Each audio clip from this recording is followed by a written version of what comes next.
বিশাল মরুভূমি, সোনালি বালুর ঢেউয়ে ঘেরা চারপাশ। আকাশে নীল আলো আর সাদা মেঘ ভেসে বেড়াচ্ছে। দূরে উট আর ছাগল চড়ছে, প্রকৃতির মাঝে নীরব শান্তি ছড়িয়ে আছে। একটি খেজুর গাছের ছায়ায় বসে আছেন দুধমা হালিমা। মাতৃস্নেহে ভরা চোখে তিনি চারপাশ দেখছেন। তার কোলের পাশে আলোতে ঢাকা একটি ছোট্ট শিশু শান্তভাবে বসে আছে। শিশুটির মুখ দেখা যাচ্ছে না, শুধু উজ্জ্বল আলোতে আভা ছড়িয়ে পড়ছে।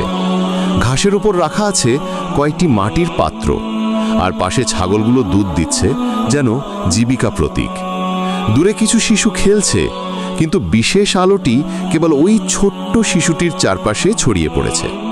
পুরো দৃশ্য ভরে গেছে প্রশান্তি, মায়া আর ভবিষ্যতের মহত্বের আভাসে, যেন সবাই বুঝতে পারছে তিনি আলাদা, তিনি বিশেষ।